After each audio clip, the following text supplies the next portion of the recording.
Ini kisah para pejabat yang merendahkan dirinya, yang menghamba harta benda dan menjadikan negara dan rakyat sebagai sapi perah belaka.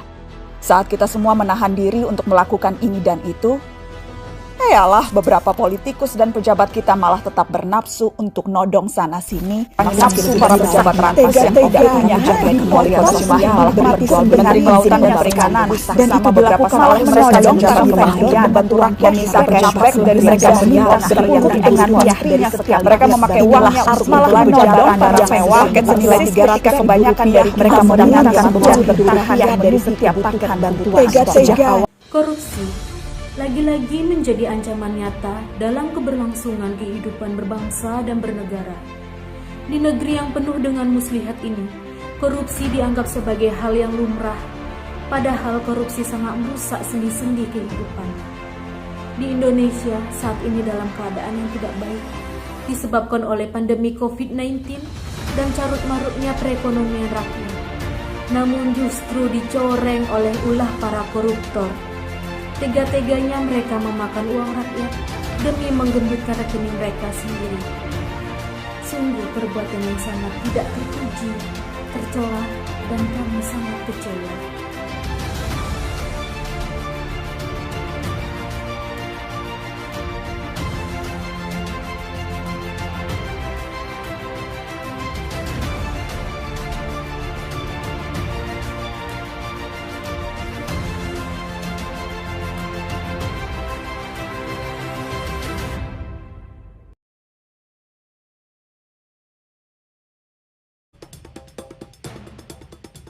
Pada tanggal 4 Agustus 2021, Indonesia secara resmi mencatat lebih dari 100.000 kematian akibat COVID-19. Indonesia menjadi negara kedua di Asia dan negara ke-12 di dunia yang kehilangan 100.000 warganya karena COVID-19.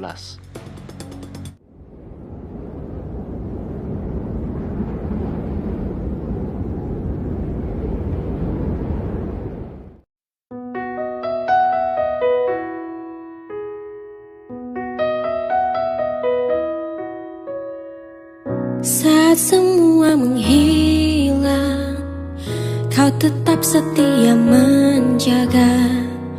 Kau berkorban tanpa suara demi senyum yang lain. Saat semua tertidur, kau terjaga sepanjang waktu. Lupakan lelah ragamu demi raga yang lain. Indonesia, tempatku dilahirkan dan dibesarkan. Negeri yang sangat kucintai dan sangat kubanggakan. Kini Ibu Pertiwiku semakin lama semakin bersedih. Apalagi ditambah dengan COVID-19. Bepergian tak lagi bebas. Anak-anak tidak bisa bertemu lagi dengan teman-temannya dan juga guru-gurunya. Rumah sakit penuh dengan pasien yang terpapar. Tenaga kesehatan pun juga ikut bertumbangan. Setiap harinya ada saja berita-berita hoax yang dapat menyebabkan perpecahan yang disebarkan oleh oknum yang tidak bertanggung jawab. Sampai kapankah Ibu Pertiwiku terus begini? Aku rindu bepergian kemanapun tanpa mengkhawatirkan apapun. Bebas bertemu dengan sanak keluarga, sanak saudara, teman-teman. Aku rindu dengan canda tawa anak-anak bertemu dengan teman-temannya. Aku rindu Bumi Pertiwiku pulih seperti dulu lagi. Pertiwiku, cepatlah sehat seperti dulu kala. Polresta Jayapura Kota melakukan penggerbekan di tambang emas ilegal kawasan wilayah Buper Waena, Distrik Heram, Kota Jayapura, Papua. 17 orang diamankan bersama barang bukti 6 alat berat. Kalimantan yang sekarang ibarat pulau kotor yang banyak menyimpan kekesalan karena ulah manusia. Tanahnya tandus dan airnya beracun. Hidup di sini pun seperti hilang harapan untuk menikmati alamnya yang kalau membicarakan Kalimantan banyak orang seperti dulu. Salah satu pulau terbesar di dunia ini menjadi harapan manusia untuk hidup karena peran vitalnya sebagai ini tentang tambang batu bara di sana. Kini nasibnya sudah berbalik 180 derajat. Adalah negeri yang kaya alamnya dan budayanya. Di daratnya tumbuh subur tanaman berbagai aneka dan guna. Di lautnya melimpah berbagai ikan dan terumbu karang. Belum lagi minyak dan emas yang terkandung di dalam perut buminya. Rakyat negeriku makmur sejahtera mestinya. Sebanding dengan sumber daya sebagai harta pusaka bangsa. Lalu kulihat saat ini kekayaan alam negeriku telah terkikis sebelum makmur rakyatnya.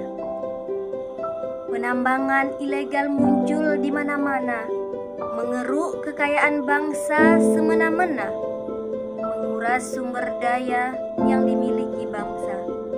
Marilah kita jaga kekayaan bangsa kita dengan adil dan merata.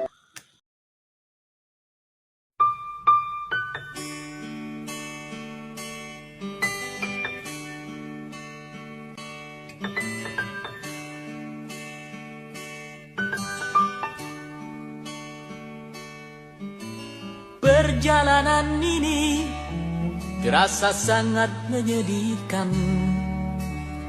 Sayang engkau tak duduk di sampingku kawan. Banyak cerita yang mestinya kau saksikan di tanah kering bebatuan. Oh, oh, oh, oh, oh.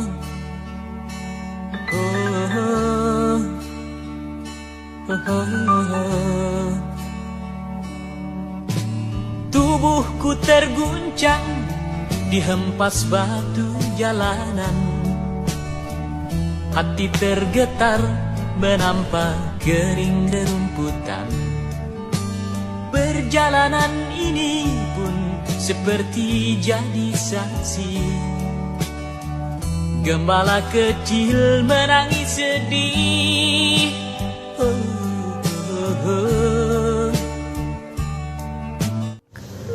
Sangat memilukan bencana itu.